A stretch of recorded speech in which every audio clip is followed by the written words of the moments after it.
Hey there, this is Mobile Agent TV, helping agents stay on the cutting edge from coast to coast. Welcome to Mobile Agent TV. I am Michael Thorne of Remax Little Oak Realty in Langley, BC, and my co-host, as always, is Dave Falkware from Bridgewater, New Jersey's Remax Preferred Professionals in the Viral Realty team. Dave, do you have the guts to put money on the Broncos? Oh, yeah. Really? Absolutely, man. Yes. I'm a Broncos fan. I think their defense and the guy that runs their defense is going to be the difference in this game. Our guest, who we have not introduced yet, you can see in the lower corner, is shaking his head. Not a chance. The other team's too young, too good, too fast. Is that the? All right, there we go. During the show, you can interact with us on Twitter using the hashtag MATVLive, as well as you can use the blog if you're logged into Google. You can use the blog right there on mobileagenttv.com. Ask questions of today's guests, vote them up, vote them down, and we're really going to get into it and dig it into today. But before we introduce today's guest and get into our 99th episode, a lot of you guys have been waiting for our announcement. Next episode will be episode 100. Dave and I started this almost exactly 3 years ago. We planned on doing 5 or 6 episodes, and then people started watching, and it started adding value. So here we go. So on episode number 100, next week, which is February the 12th, we're going to give you a blueprint to building a great real estate business, and Dave and I aren't going to give it to you. We're going to go back to all of our guests over the past 100 episodes and really chunk off little sections from really smart people to give you the keys to building a real estate business, all the way from buyer presentations to listing presentations to brand, marketing, and customer experience and the whole work. So let me quickly run down the list of guests that we're going to have on the show. This is all one episode.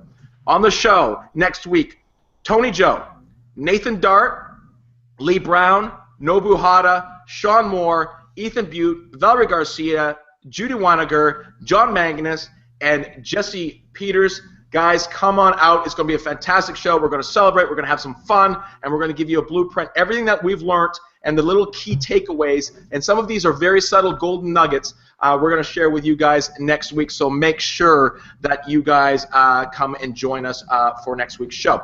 As always, we read out our guest's 160 Twitter bio. That is a tradition on this show, and I don't think I've ever read out a bio ever before on this show of a guy that has 180,000 followers on Twitter. 180,000 followers on Twitter. You can get our guest, Scott Stratten, on Twitter at Unmarketing. His 160 Twitter bio reads, 4th book, Unselling. This is where I hold up the book. Out now. Also a big deal on fairly irrelevant social media sites, which inflates my self-importance. Lesser half of Ellison. Welcome to the show, Scott. Thank you for having me. I'm looking forward to this. I'm proud to be the Wayne Gretzky episode. You are the Wayne Gretzky episode, yeah. And as a Toronto boy whose notoriety came about, I first saw you due to a hockey video, and we might get into that a little bit. A number of years ago, Scott put out a viral video. I think one of the first viral videos I remember sort of seeing, and he was divorcing his beloved Toronto Maple Leafs and the fallout of that. So now, Scott, for those perhaps we discussed in the States, and our friend Jesse Peters, who may never have heard of Scott Stratten before, he's a Winnipeg boy too, Scott. It's pretty sad. You're not a real estate guy. You're a marketing guy. You're a customer experience guy. You're a this is business in 2016 guy. But you seem to find yourself in front of a lot of real estate audiences. And my first question to you, Scott, I love when you speak. It fires me up. We spoke together in Banff. I spoke right after you. Everything you said happened to be relevant to what I had to say, which gave me a big sigh of relief because I didn't want to contradict Scott Stratten and your sort of freestyle that you have on stage. But do real estate audiences love you or hate you? Well, other than Jesse in Winnipeg, who doesn't know me at all, what's the deal with that, Jesse? Come on. I think it's both. I think that my personality is not my brand. It's just me that it can be polarizing, and I think passion's polarizing sometimes. That when you take is honesty polarizing? Yeah, 100%, because people don't want to hear it, and that's actually what baffles me about real estate. Is I've spoken, across this fine country multiple times on national and regional real estate events, and like it's like the angrier I get, the more I get booked to speak, and I realize why. I figured this out at the Toronto at the Buffini event. There was every time I call out for realtors for doing something just stupid in marketing, the audience is like, yeah, Jeff does that all the time. It's totally him, right? Nobody thinks it's them, right? It's always that's the other agent that does that, and they're like, yeah. But I hear, I had when I did an event years ago in Vancouver, I had people came up and it was great and it went really well, and somebody came up to me and says, yeah, that was a great talk, but I think you're implying that that sometimes realtors are unethical in marketing. I'm like, she said, do you imply that? And I said, no, I actually said that. Like, I literally said that statement. And it's like, it's just not even remotely true. And then one of the top agents in Vancouver was standing beside me. He's like, I think he underestimates it. I think actually a lot of them are. And like, it was kind of this, there's a part of it standoffish where it's like, you're not one of us, so you don't know what we do. And I speak to dentists. I'm not a dentist. I speak to financial planners. I'm not that. I come from the side of consumers. Exactly. You know what? I just got off of Periscope promoting today's show, and this is one of the things I admire most about you, Scott, when you get on stage. Quite often at a real estate conference, we'll hear from other real estate agents speaking to real estate agents, and they come to us as an agent, or it's maybe a service provider or a Buffini type person who has some knowledge about how the business works. When you take the stage as a consumer.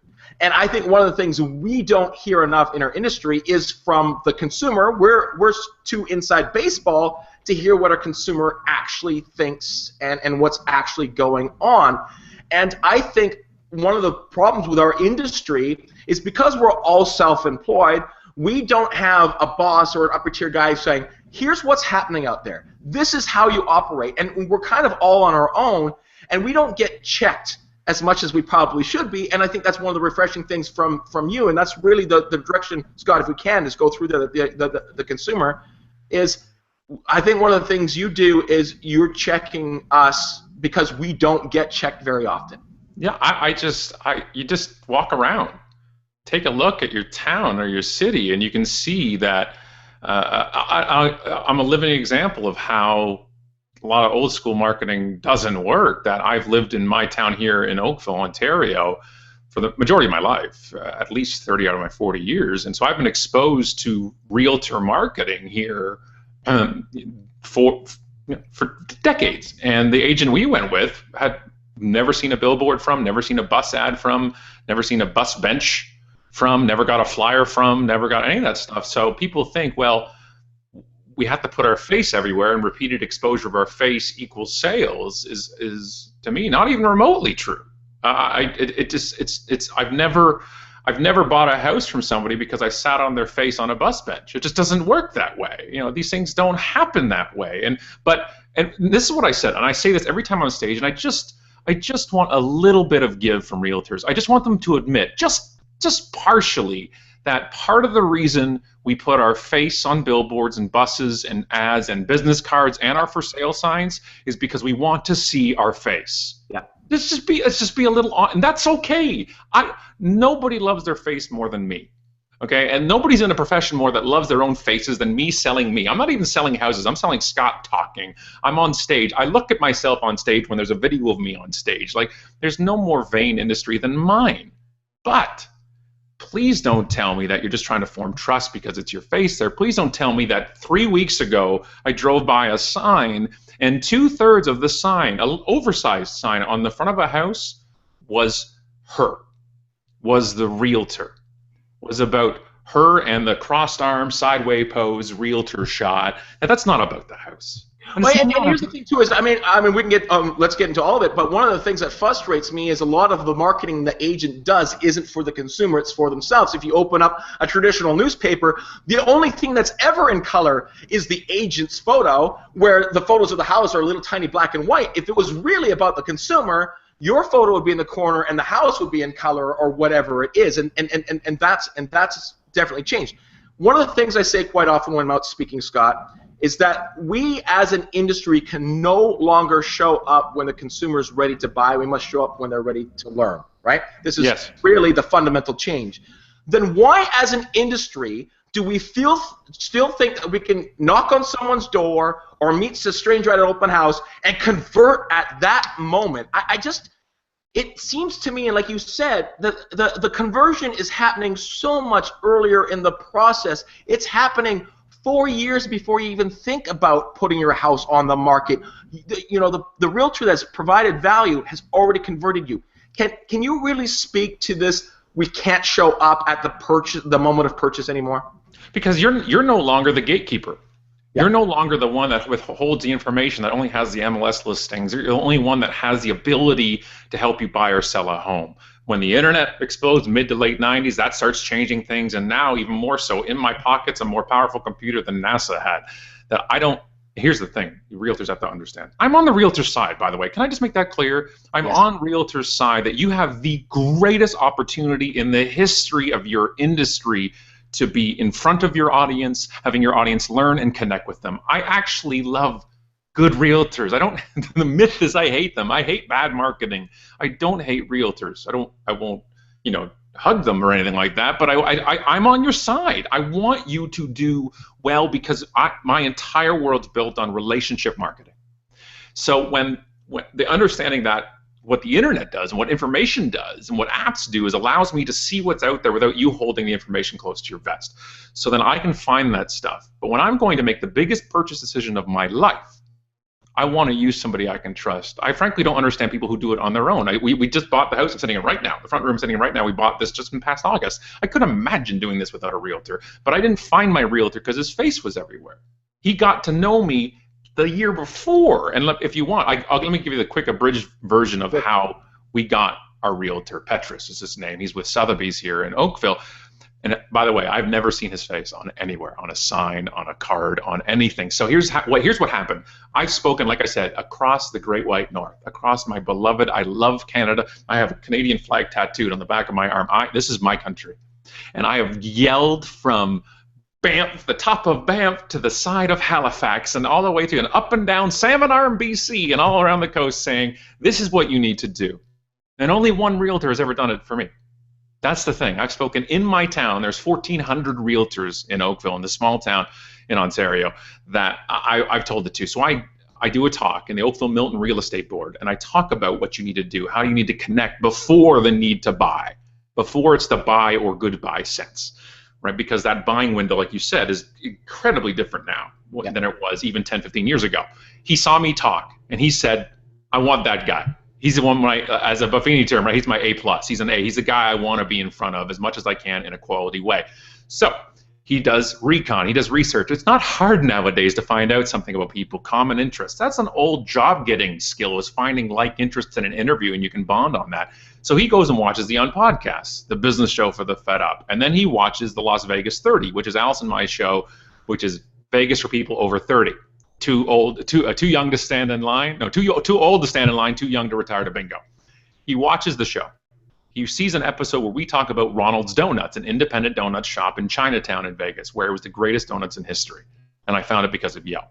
He gets a friend he knows in Vegas. He calls him. He says, can you go to Ronald's Donuts and bring a dozen back? And the guy brings them back as his carry-on on the plane. Imagine the customs reaction here when you're declaring 12 donuts. And the next day, Allison calls me downstairs and says, there's a box of a dozen donuts on the front porch. And she gets the porch, and I'm already down the stairs running for these random donuts that have showed up on our thing. And I'm just shoveling these into my pie hole. I'm just like, free donuts. And Allison's like, you don't know who they're from. And I'm like, I know, but he should have a sleepover one day. Like, I'm so excited about this guy bringing donuts to us. And so we find out there's a note from Petrus in there that says, we hear you like donuts, in his card. And of course I hunt him down, right, online, and I'm like, dude, you just brought me donuts. How great are you? And he's like, you're welcome. I love your stuff. And that was it. So I'm like, are you doing some kind of reverse ninja mind screw on me? You want me to buy a house, but you're not going to say it now? And he's like, no. I'm like, are you saying I can't buy a house? I'll buy 3 of them if I have to. So he got in front of me. He took a risk. He took a risk, and did that, but it worked. And then now he's in our wheelhouse. And it just coincidentally happened that day we were going into the studio to record the podcast for like 4 episodes in that month. So we brought the donuts with us. And who then became a topic on our show but Petrus. So then we do that, and within the next year, we start saying we should look at houses, and we called him. Now, in the meantime, every few months, he left a glossy Sotheby's magazine that just looked at great house designs and everything else, a great published magazine that the Sotheby's themselves puts out. And on the back was paperclipped the local regional listings, house prices, and his card. Left it on our doorstep, not in the community mailbox, didn't drop it, left it right on our doorstep for us with our name on it, never knocked, never said, what about today? Huh? You can't force the sale. You can't make this happen. But when it came time, he was the only person in front of me. Now, here's the thing. Understand a few things. 1, 1,400 agents in this town. Yeah. Okay. And he stood out. 2, he wasn't from this country or this continent or this hemisphere. He was from South Africa. His second day in real estate was the seminar I gave. He didn't have the connections. He didn't have the roots in the community. He was brand new, and he was a new realtor. He wasn't a realtor in South Africa. He ran a real estate law firm in South Africa. So all these reasons, people are like, oh, it's him. Oh, it's because of this. No, I didn't go to high school with him. I didn't know anything. He was brand new and fresh from it. He had none of that, and he worked for Sotheby's, which to me in Oakville is not a predominant real estate brand. I thought they just auctioned off Fabergé eggs in England to people. That's how I knew Sotheby's. Now, So Scott, going forward though, did he have to execute against his initial, buy-in, know, like, and trust? I mean, know and like. He had to execute against his trust by delivering a good experience for you. That's the big key though. If he just messed up the actual real estate side of it, he would be a guy who brought me donuts and is terrible at real estate. It's just the opening. You've got to. Nothing is gonna. It's just like saying I need to be on Twitter when you're a terrible agent. You're still a terrible agent. So the difference is he then delivered. When we actually first inquired about him saying we're going to look at a house. I swear to God, we called him like I think we're looking at how, and I said how, and he's already at our door. He's like I'm your man. What do you need? Anytime. 11 o'clock at night, he's in our living room. We actually bought. This is this house I'm sitting in right now was the second house we looked at. Now I've heard that's kind of rare to look at. We made an offer on the first one and we bought the second one, so it was a big relief to him. And this is Oakville. This is one of the most expensive places to live in Canada. So it's like he got like $17 trillion commission for the house, but he was in it for the long game, right? And so we talked, and I ended up doing something I never thought I'd do. We went out for dinner, right? Myself and Allison and Petrus and his wonderful wife Lorraine, and we actually had dinner in Oakville. But I wasn't going out for dinner with my realtor. I went out for dinner with friends. You see the difference there? That he was a friend. And then let me fast forward to Christmas. We've already bought the house. We're not going to buy another one anytime soon. And he sends me a text because he doesn't call me because he knows I hate the phone. He texts me and he says, I got something for you for Christmas. I can't wait. It's the start of December. And he knows I love comic books. I'm an old school comic book geek. I have like 35 comic book statues in the basement. He talked to Allison, found out I love Wolverine. And he shows up. He's like, I got something for you for Christmas. Right? He comes in, he shows up, and he gives me this, a custom illustration from a local artist of Wolverine splicing a QR code. And my unlearned tattoo is on his forearm. And then I did something I never thought I'd do, and I hugged a realtor. And the sale's done. He's got his commission. He's done. Now, Scott, let's take this down. You're also Scott Stratten. You also have 180,000 followers, and I think strategically as a business person, it's pretty smart to be taking care of you. Yeah, of course. So if there isn't a Scott Stratten in my town, how do we apply that same mindset, that same be there, be special, think, bring value on what's important to them, not what's important to you? How does the average agent, without it being an international speaker and a best-selling author, how do we apply that lesson to our day-to-day business? But it doesn't have to be donuts flown over from Vegas. It just has to be standing out in a way that makes you connect with somebody over and above flyers and dumps and shotgun approach to marketing. He was talking to somebody across the street from a client of his, and she had said that all realtors are vultures and all this stuff, and she said a developer came try, and he went to the town hall and found out that developers actually couldn't develop her property anyways, dropped it off with her and a stuffed animal which was a vulture. Like, come on. Yeah. It doesn't have to. You don't want Scott Strattens in every town of yours. That would be creepy. But you have people. I always call them exponential referrers. People do business. Look at every realtor listening, watching right now. Look at all the past clients you've had. Look at how you got them, and the majority of time it's referrals from happy clients, right? So you find those people who are connected with other people out there. It's like I found my accountant through our designer. I found my realtor because Petra stepped over, but then I found my mortgage person because of our accountant. I have my insurance guy because of my accountant. You see how this goes. We trust people who we have positions of trust already. And that's who you want to look at. You want people, well, if I'm not been in the community for 20 years, who has? Who is there that I think that I would be great for the community, with the community, and help maybe leverage that to another level? You can have these referrals, as Brian refers to them as, is just looking in that circle. How can I stay in front of them? And that's not going to be potentially always a branded coffee mug. So you got to stand out, and then standing out by looking like everybody else makes no sense to me. Scott, let me jump in here a second. I'm an old school real estate guy, and I've done some of those bad marketing things you talk about in your books here, I'm a very, very big proponent of my referral business. It's essentially how we keep our business going. Right. However, there is a little niche in this. I wouldn't even call it a niche. Let's just say you're a brand new realtor. You're a brand new anything in sales, and I don't think you can initially build your business the way you're talking about, only because there has to be this other way, because people are impulsive. You can be providing all kinds of value to a potential client over a long period of time, and the day they decide to buy a house, a lot of them are just going to, the first realtor they happen to talk to, and I think there's some statistics on that, they just buy from that realtor, even though you may have been providing that value. And I just don't think you've provided the value you think. I think a lot of realtors think that they're providing value by dropping off calendars and flyers. I totally agree with you. I'm just talking about the impulsive people. Yeah, but you can't. But you can't change that. You can never change that. You can't change impulsivity, right? So if those people, you can't change people who will list on their own. You can't say the for sale by owner people. You can't. Fine, let them do it. Petrus was brand new to this continent, and 3 days in, he's trying to get attention with me. Like you said, my techniques that I'm talking about wouldn't work for somebody who's new. That's the entire story is based on a brand new realtor. My entire story is based on somebody with zero leverage in the community and networking. Imagine what somebody who has it can do with that. Mm-hmm.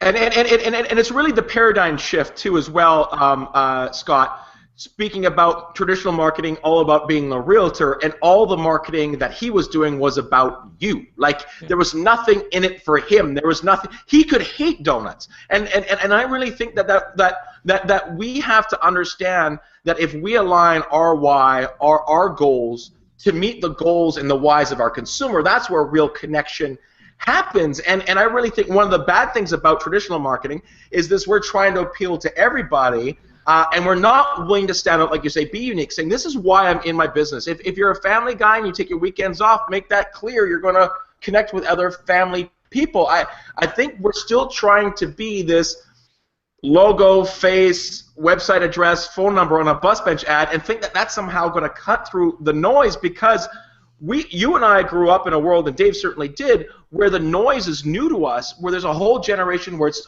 always being noisy. It's never being quiet. And how do you get through all of that to start to have that connection? And perhaps, like you said, none of those things that he did were online. Online, it might not be the place to really have that. It might be to spread the message. But you're still talking about belly-to-belly techniques to build this relationship. Everything in business is a combination of timing, luck, and skill.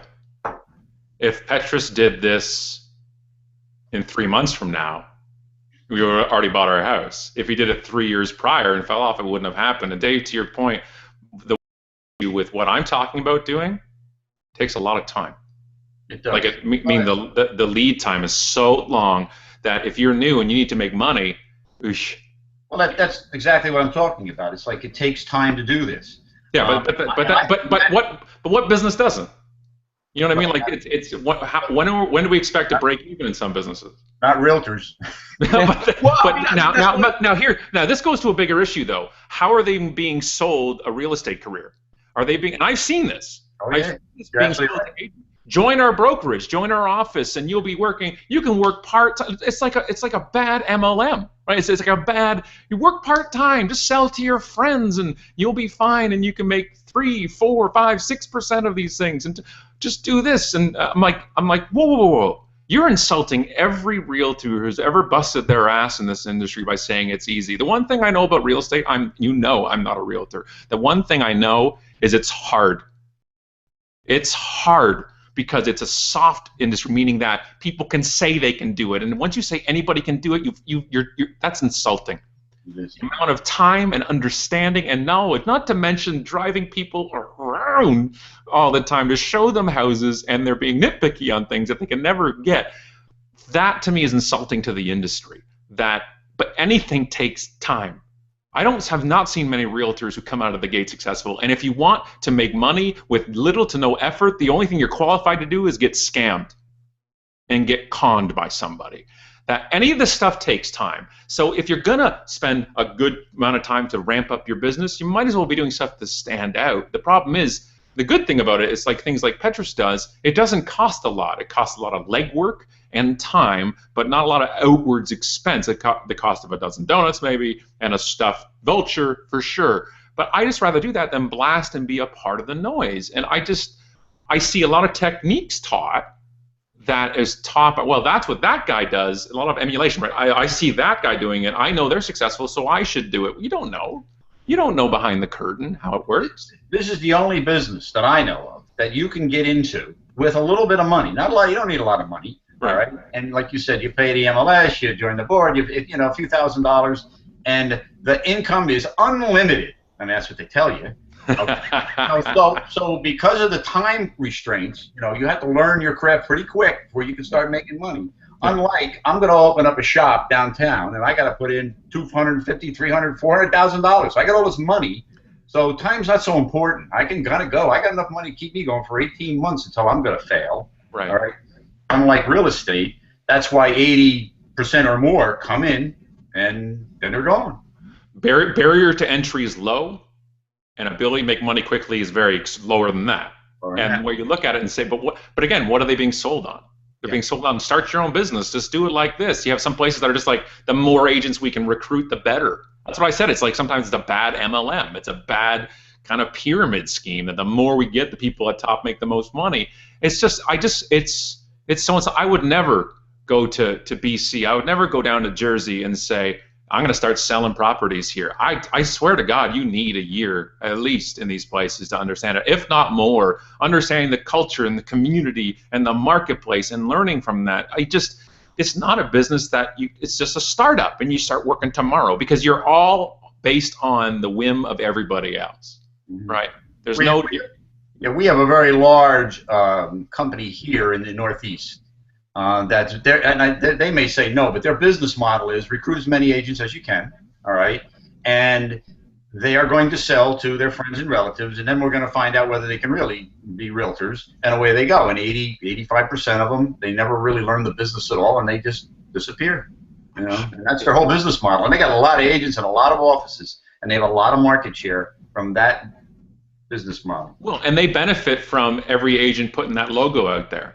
Mm-hmm. Right, they benefit from everyone telling their friends and family they're part of this thing now, so it helps their brand of the agency there, and that's what they're looking for, that mass spread of it. And that's not what I wanted. And it's funny, like you look at the higher level agencies versus the kind of the lower level brands, like the highest ones, never use their faces everywhere. They never do this because it's more classy. And like, why don't we all be classy? Why don't we all make it about the property and about the relationships are about the people, or it's just like community though. I see the word community being bastardized in the industry so much that it's about the community, and I'm the solution to this community. Yet, community to me is a verb. It's what you do in the community. It's what we help with. And I see some incredible agents, having that great typical family movie day or movie night, the picnic in the park, and like that stuff I love. That's the stuff I want you to. I'd rather you spend that money on that side. Now I also understand the flip side of it. I understand that some customers, some clients want you to advertise their home in the local newspaper because they want to see it in the local newspaper. It makes it, well, I think you're doing your job, especially with a demographic that grew up reading. Like I used to deliver the newspaper. It was just real estate ads with a few articles sprinkled out the newspaper just to do it. So I get that side of it as well. But if you say you're about community, you say you're about relationships, you say you're about referrals, I can list off, and I won't name any of them, but I can list off a bunch of agents in this town who are terrible people, but they're huge.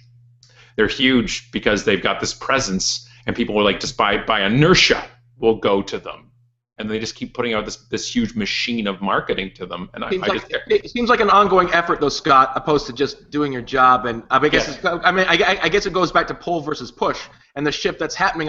Does that fly 20 years from now? Do the millennials buy into inertia? Well, that's the thing, right? I just think I don't care what generation it is. We have to trust somebody, and that's how that's formed is through whether it's through friend-to-friend referral about somebody who's a third-party agent, or referrals from a business person that you've trusted, and then they'll lend that credibility to somebody else. I think that's a really big part of it. We don't understand this exponential referral type of stuff where you're getting trusted by people, and that's how you join, Chamber of Commerce. That's how you join and get to know other business owners. You're like, they might not be your, and I'll give you a great example. Melanie Galea in Alberta. Yeah, we know her. Right, so she did that whole, I use her as an example. She did that 30 days in Fort McMurray, I believe it is. I'm insulting her if I don't remember. No, yeah, it's Fort McMurray. Right? Fort McMurray. She did the 30 businesses in 30 days, and she did videos with 30 different individual, small independent businesses all around town. I'm like, that's brilliant. I don't care if she got 9 views of each video. She's showing the place. I'm highlighting my town. I believe in this town. And what do you think those 30 businesses will think of now when you ask about a realtor? It's her, and I also think she's brilliant at video. She's one of the best at it. You got to go, check her out if you haven't yet. But that's community to me. That's putting. She's sitting there going, it's a slower time in the market. I can either sit around and think about how I can put my flyer somewhere else, or I can get my ass out there. And she highlighted everything: yoga studio to a chocolate shop to a mechanic to every agent would benefit from just looking at that and saying, how can I apply that? Mike, Melanie's one of the dearest people on this show, and in fact, we quote her at the end of every show, Scott. Just to let you know, one of the people in that little group that jumped on Jesse the loudest was Melanie. Now, Scott, hopefully I don't ruin your definition of brand, because I love your definition of brand. You say your brand is 50% the best or worst experience someone's ever had with you, and 50% their most recent experience they've ever had with you. Does that include tweets from a Facebook post, meaningless content put on Facebook by a third-party aggregate that has no value? Do we have to be mindful of every single time we communicate, we are wagering 50% of our brand? Because if that is true, there's a lot of people being real reckless with their brand in this industry. Yeah, I don't know if it's split down the middle, but it affects. It's not me. It's psychologists say that we're influenced by recency and extremeness. So think of it like anybody watching right now. Don't even make it about real estate. I'm gonna go. Let me think. McDonald's. What are you gonna think? You think boom. People, and it's all different, by the way. Branding is subjective. It's in the eye of the beholder. So I say McDonald's. Some people are going to say, I ate there yesterday, and I worked there when I was 14. I did work there when I was 14. Some people will think, oh, that pink slime video I saw, which actually wasn't real. Or other thing about, I actually went yesterday and got coffee from them. So that's what I remember. And the person at the drive-thru who could have been a jerk or not. It always accumulates. Is somebody going to stop using you as a realtor because of one scheduled tweet? No. But it all adds up. It all adds up to a body of work.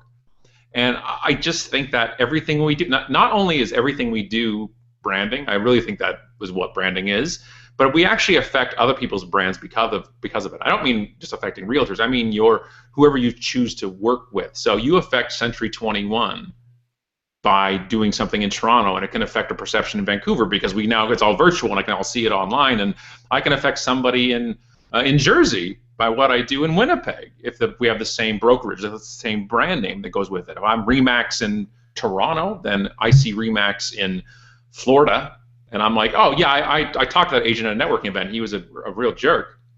That brand goes with you.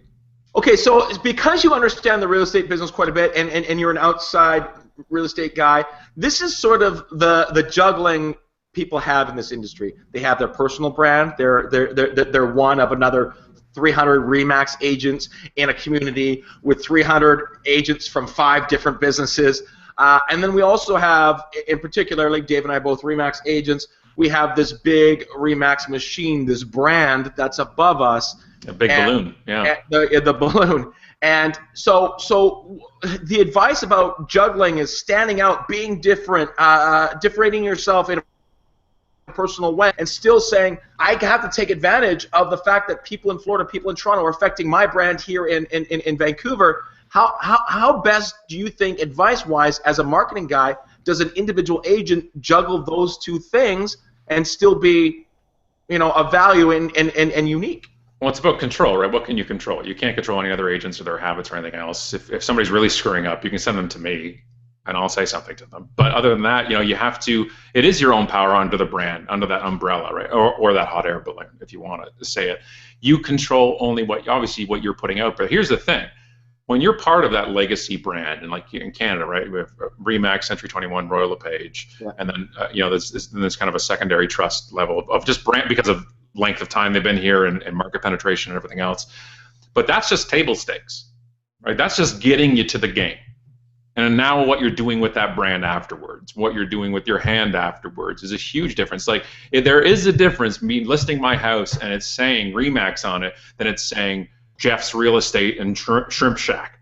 You know what I mean? Like, there is a built-in inherent trust with those legacies. That's why you join them. Half the reason they have a trusted brand. That's the strength of that.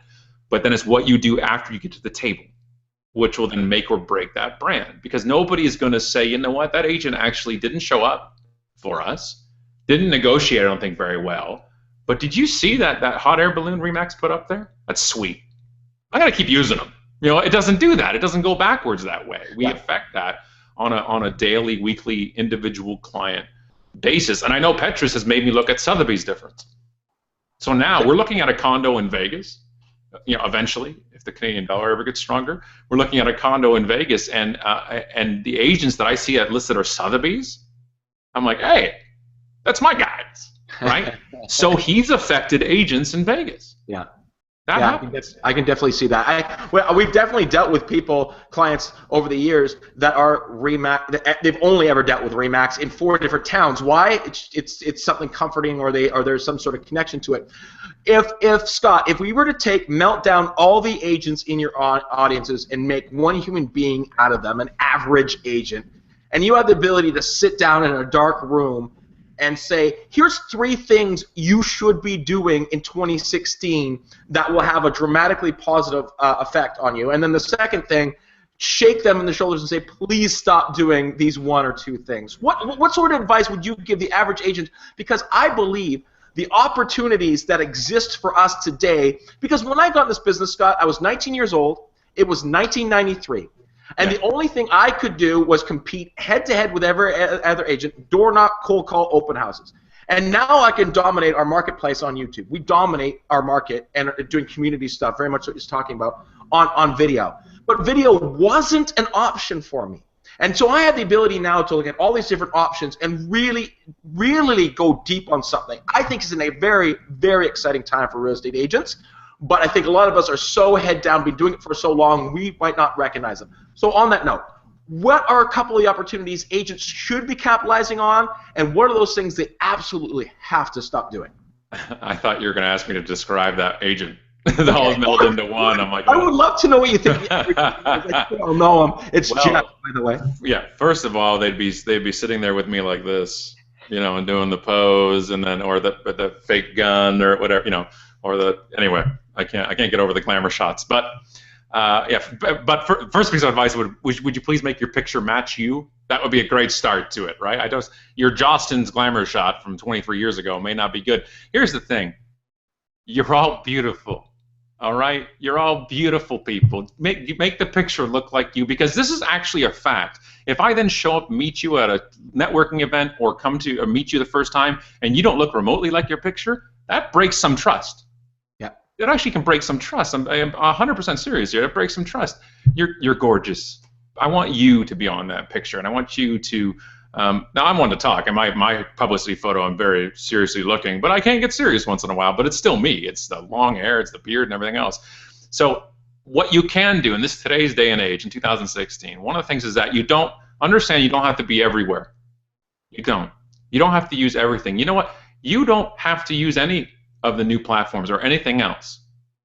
If you're just incredible with your current client base and be great and service them incredibly, and that can work. You can live a long, wonderful life never using Periscope.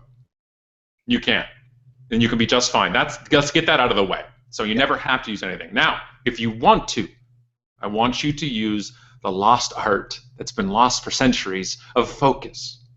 But focus on something. You don't be a Jack Russell Terrier jumping from platform to platform and platform, making your audience try to run around and find you, because they won't run around and find you. They don't want to.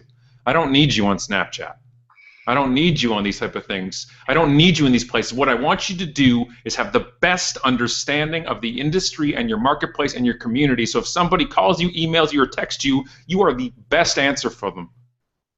Okay, not because you're using Periscope. If you're comfortable with those platforms, use it. But if you're not, do not feel guilty or behind that you're not using it. It's the worst thing you can do to somebody. You're not behind. You're not slow on the uptake. If you're questioning whether or not I should use Blab for my real estate business, you're a smart business person.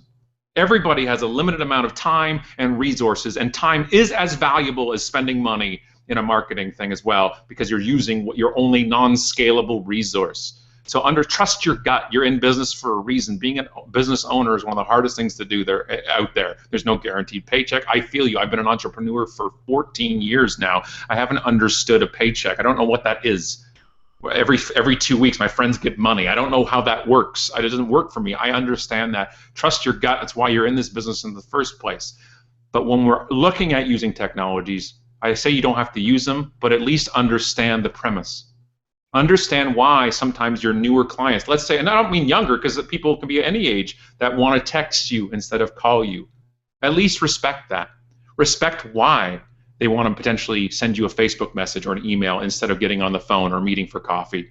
That I find realtors, and most financial industry actually, it can be mortgage, it can be insurance, it can be financial planners, and especially realtors, they always want to meet for coffee. They always want to meet that. And here's the thing, they always say, but I'll buy the coffee. I'm like, hey, thanks very much for that. I appreciate that expenditure on your behalf. You're jumping the gun a little bit sometimes. Let's say you have a potential client and they email you or they text you and they see a text number on the sign or whatever that is, and you want to phone them. Don't. Send them a message back in their preferred communication platform, and you can suggest a phone call. You can say, you know what, this will go much quicker over a phone call. I can answer all the questions you want. I'm here at your disposal whenever you need to talk to me, and at least put it out there, because I'm not comfortable. I hate the phone. Petros knows this, by the way. When he brought me Wolverine, he was bringing me a custom illustration, and he still wouldn't phone me because he knows I don't like it. Right, so it doesn't. I know why you want to speak on the phone, realtors. I know why you do. I'm an old school sales and marketing guy. I can convert better in person on the phone than any other method combined. I know that. I know why you want to. But you have to understand, is my market, my client, do they want to? And so if you want to reach out to these other worlds, if it's demographics or geographics, if you want to bring people that are farther away into your community and potentially buying in it, then at least have those channels open. That if you want it then to be Twitter, then make sure you can DM and check those things. Facebook, but you have to treat it like a phone call. Don't answer a Facebook message 3 days later, right? Don't answer a text. Why? I love those things. Why? I can answer it on my own time, and I have a record. That's big. The new world is potentially about privacy too, and following things and litigation and all this stuff. I want to see what was said. That helps me. That works for me. And if we're going to make an appointment, I can take it from the text, click a button, and it automatically populates my calendar. That's good. It's efficient, and it's scalable. It's more scalable that way. You can talk to more people within a 10-minute time. One phone call is only one at a time, and I'm not against you doing phone calls. I'm just against you phoning me. And I think one of the things, and we've talked about on the show, and Dave's, expectations, one of the things we do when we do meet our clients, we say, mode of communication you most prefer. Text, great, write that down. Listen, if it's something really important, smart. Can I text you, and then we can schedule a phone call or get together? I mean, there's some points where you want to be face-to-face, but I think as agents, and here's an example, Scott, our team has been paperless for 10 years now. Before it was easy to be paperless, when it was really, really hard. And one of the reasons why we wanted to be paperless is so we could spend more time with our clients face-to-face and less time running around, right? That's really what it is. And I was on a Facebook group with realtors and talking about being paperless and the value of being paperless, and really it's about customer experience, because when it's 11:30 at night and they're in pajamas, they don't want to see me. They just want to click on their phone and be done with it. That's what they want. And the realtor said, you know what, I still prefer pen and paper. And to me, that was like everything in a nutshell. He preferred pen and paper. And it wasn't my client prefers pen and paper. And we really have to learn, if we're about creating a customer experience, it's like you say about the Wolverine. If the local donut shop give you 10% off their donuts, that's good for them. It doesn't mean anything to you. And so that really, we need to identify more often what our consumer wants and sort of understand them. And so how does the average agent really understand their consumers? Is it just simply asking them when they first meet them, how do you want to be dealt with? I once had a realtor ask me to fax them something back, and I thought that was funny. And then, and not Petros, this was a few years ago. And I scanned it on the computer and I sent them a PDF because, it was 2012 and I could do that now. And I sent it to him and he said, I'm sorry, I need you to fax me the original. And I'm like, and if anybody's watching this right now and not laughing, you're the problem. You're part of the problem. Okay? The original's not going through the phone line. Like it's an image traveling through it. But that's the way. That's why it makes us look like that. And it's exactly what you said though. It's asking what is their preference? How do they prefer? Like you wouldn't force them to go look at a house when they couldn't. You know what? I prefer at 1 p.m. showings. I really do. You wouldn't do that, right? You'd never do that. You have to be, that's part of the nature of the industry. You have to be at their schedule. Yet you're not going to be in their communication method. Like that's what baffles me more. That's what really kind of throws me. And just use you don't have to use every single platform to communicate. You just here's your phone number. You can have email. It can be text. Yeah, maybe you have Facebook. Whatever that is, you find out where your market wants to talk to you at. Then just keep them open a bit. I just make it easy. Make it easy for you to give you my money eventually. And Dave said there's going to be people who then you can put all the time and effort into it, and they're going to walk away. I get it. Okay, it's a nature of the business, nature of the beast, and you can't do anything about that. Then at least if you're going to have a lot of tire kickers, at least talk to them in a scalable way that they can talk to you via text, via email, via messaging. So let's talk about the not everyone's going to like you when you put out your authentic self, and that being very, very good for business. You obviously are a person that understands their personal brand and their personal why, because you've got it tattooed on your arm, and that's a commitment to say, right now you got to say something for them to see it. Oh, it's the unlearned tattoo. Yeah. It's right there on Wolverine has it. Yeah. And so when we authentically put ourselves out there, Scott, in a video, and they see the long hair and the beard, and they go, that's not the guy for me. In the real estate model, isn't that good that we've eliminated that potential consumer who doesn't relate to us? Yeah.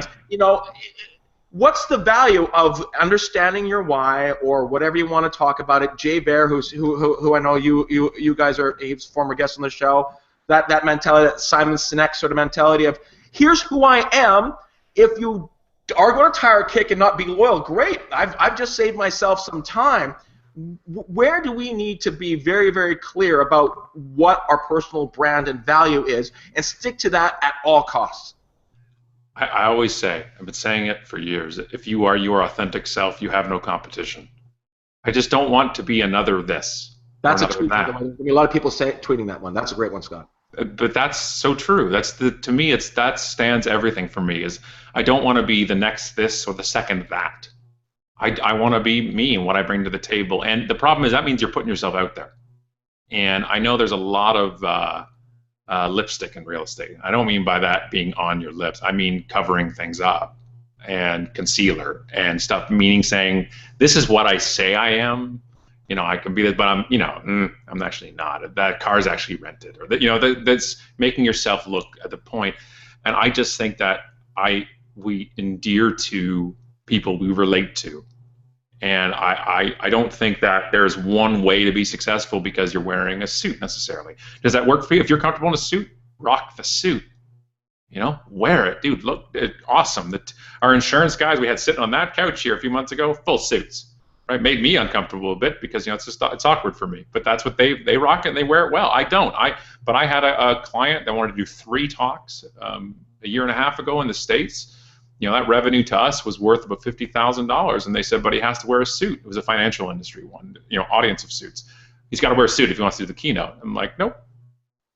Well, they're going to walk away then. Okay. You know, mind you, if I had no gigs and no business, I would wear 3-piece suit and clown shoes, whatever you want, but I'm at the point where I can turn that away. And the problem is, it's not, I don't mean if I wear a suit or not, I lost my integrity, but integrity isn't renewable. You know what I mean? It's not a renewable resource. Every quarter you get to re-up and try again. You know, it doesn't work that way. So if you compromise that to try to get somebody, you know, you're the ones got to deal with that and live with that. And I just think people know that. I don't think integrity is something that people will always remember. Always. I still remember people who didn't have integrity when I worked with them, 20 years ago. Like, we never forget that. And people don't, and that's here's one of the dangers of, I know I've gone off the rails here, but it's an important thing, especially with social media and the casualness of it, especially personal Facebook pages where you friend people who are friends but also clients potentially. What you share in a personal way has impact that way. So you see it right now, especially with the elections in the States and the elections recently in Canada. I've never seen somebody argue politics or religion and walk away saying, I feel better about disagreeing with that person. He looks better or she looks better to me now, right? It's always ugly. It's always ugly. And that's one of the reasons why I never talk about politics or religion in anything I do, because I just think it's a no-win situation for most people. I vote, I go do that stuff, but I will not jump into that because nobody is looking to learn. They're looking to force a point, and that happens. But it can be anything. It can be casual racism or sexism or homophobia and everything. And by the way, that's actually what unlearn means. It's not about unmarketing. Unlearn is about we have to unlearn hate. We have to unlearn stereotypes. It's from the movie Higher Learning from the early 90s. This is the word that comes up. This is actually a screenshot from the movie at the end of it. We actually took the screenshot and put it right on my arm. It's about unlearning. I don't think we're born hating others. And so that's even more to me. It just coincidentally works with the brand really well. But I actually literally wear my emotion on my sleeves. Not all my tattoos are about that.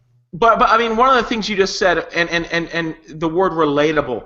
You know, I think when we take all the stuff we talked about here, Scott, especially when it comes to marketing, if you ask yourself what's relatable about my bus bench ad with the phone, there's nothing relatable about that experience. What's relatable about the Wolverine, by the way, who's Canadian?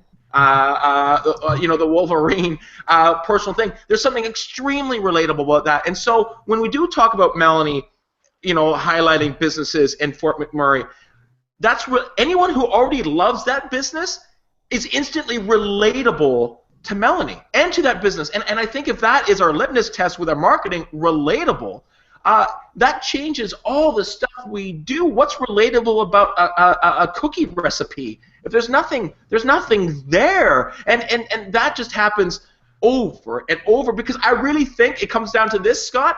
We don't have enough direction, and we really don't know what we do, and we need people like you all the time saying, guys, this doesn't work. It's the same reason we can't stand that someone knocks on our door at Sunday at 5 o'clock when we're watching the NFL football game trying to sell us new gutters, and then the next weekend we're out door knocking ourselves. I mean, as an industry we do that. I don't understand that you don't see that was disruptive to you. Why wouldn't it be the same to the next person? We're running out of time, Scott, but it's really one of the #1 topics on the show for the last 3 years. I'm sure your viral video still exists, and I don't think agents are looking for viral videos because they're only looking to relate to people generally in their 35,000 population or in their neighborhood. Yeah.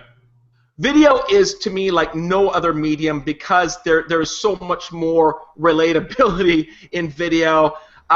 Where do you see the huge opportunities for agents? Because it's something that Dave and I have been preaching for 3 years now, video. I kind of think 2016 is getting towards the tipping point. We're looking at 360 immersive technology coming up. We're looking at a lot of opportunities. Where do you see, and also, is it just about listings, or is it a lot about Q&A and other value? Where are the opportunities for agent when it comes to video marketing? I think video for real estate is a lot like me as a teenager. It has a lot of potential, but it hasn't been seen yet. You know, that was me. My mom would say I have potential. I didn't realize until I became a parent that meant Scott sucks currently at what he does, but one day he may be better. And that's what I look at as video. Is not the be all and end all, but a great tool. The problem is, I don't think everybody should use it. I don't think some people are comfortable with it. I don't think some people are good at it. Video is unforgiving. It is unforgiving and incredible, right? Balance it. So I love it. I love being on video. I love doing videos. I do shoutouts for conferences. I've been doing it since I was renting a Steadicam from my high school. I love this stuff, but just because you can do it doesn't mean you should. You are representing your brand every single time, and a shaky Periscope video inside your new listing may not benefit them very much. It may actually hurt your brand. Doing it well, doing it right is a huge advantage. I love the applications of what 360 video could do for your industry. I love the idea of that. So good, and I can't wait for so many people to screw it up. You know what I mean? Because they love the idea of it or the thought of it. I think it's huge. I still say Melanie's one of the best examples of that, of doing that. Fantastic. And even doing listings. I adore her. She's so good. She does Instagram listings of it, and she does and like a quartered video is her plus the listings around it. She should be teaching the course on how to do this stuff because it's amazing, and that's showing a good way to do it. But she's also great on camera. I don't know if she's naturally like that or she was or took some training, but she's good on it. There's nothing more awkward than somebody awkward on camera. It actually is creepy. It actually will hurt the listing to me, right? That's actually an issue. So learn it a bit, try it out, save those old files yourself and watch them and learn them. Get some help with it, or if you can't do it, you bring somebody who's good at it into it. But don't do it. It's like QR codes to me. Don't do it for the sake of doing it. If you're gonna do it well, do it well. And I mentioned this during, funny enough, Melanie just Facebook messaged me, and she's pretty pumped that you're talking about it. She's a dear friend. We've been anyway. During the Periscope beforehand to talk about it, just about QR codes. I just want to say to you, Scott, it's meaningless to our audience. I cannot see a QR code now and not picture kittens. It's just one of those Pavlov's dog issues I have now. That's branding for you, though, right? It's branding. I know how to do branding, don't I? Right? You think of me? It's Scott, phenomenal. All the value that you brought us. You're phenomenal guest. Thank you so much for coming on the show, guys. If you're not listening to the podcast, Unpodcast with Allison and Scott, definitely do that. Now, Scott, where are you guys going to be touring around with Buffini? I'm doing the whole Buffini Success Tour this year all across the states, so I'll be actually flying to Seattle next week, February 9th, 10th, Virginia on March 30th, 31st, Long Beach, June 15th, 16th, and Fort Worth, Texas, October 12th and 13th. And some guy named Emmett Smith or something will be at that one. So that guy. And also, guys, go out and get Scott's books. This is Unselling. This is the most recent one. It's a fantastic read. There's also QR codes kill kittens, on marketing, and the Book of Business Awesome and Unawesome. And awesome. By the way, I dealt with their QR codes kill kittens, Dave. And I dealt with was it Karen? Is that your assistant? Mm-hmm. And what's her title? Coordinator of Awesome. Love it. Love it. Scott, how do people reach out to you, follow you on Twitter, connect with you on Facebook, and buy your stuff? On marketing, everywhere. That's pretty much it. That's how it works. And anywhere fine books are sold, they have them. Fantastic. Thanks, Scott. Hey, everyone. Next week, episode 100 of Mobile Agent TV, we've got a blueprint of building your real estate business on the show. Amazing guests. We'll go down them real quick. Tony Joe, Nathan Dart, Lee Brown, Nabu Hata, Sean Moore, Ethan Butte, Valerie Garcia, Judy Weiniger, John Magnus, and Jesse Peters, all on one show. It's going to be a celebration of 100 episodes. Scott, thank you so much for coming on, giving us an hour of your time. You're phenomenal. Go out and see Scott if he's anywhere close, even in a 2-hour flight of where you are. Jesse Peters, you now know who Scott Stratten is. So that was the last Canadian. We've taken him off the list, Scott. We're good. You've got all 30 million of us. If you have any referrals, Dave, didn't ask yet. Take away. Well, actually, we've had a lot of guests on here that, well, no, we've seen a lot of guests. There's a lot of people I don't understand. I read their books, I hear them speak, and I go, I have no idea what these people are talking about. But I went out and I bought this book on selling when I heard he was coming on the show, and I bought the QR codes Kill Kittens. And the minute I picked it up, for all you guys out there, you think you're having a hard time putting your head around something, this is an easy read, and it really hit home for me. All of this stuff about customer service, building value, it's just, we've been talking about this for a long time. Buy this book. And the other one that's really this QR codes killing kittens, this is hilarious, the stuff that he's got in here. It just shows all the idiots in the world, the things they do. And the one that hit home for me the most was the one about, there's a guy who put at his Facebook page picture, he has a QR code. And Scott puts a QR code as his profile pics on his Facebook page is seen through a mobile phone.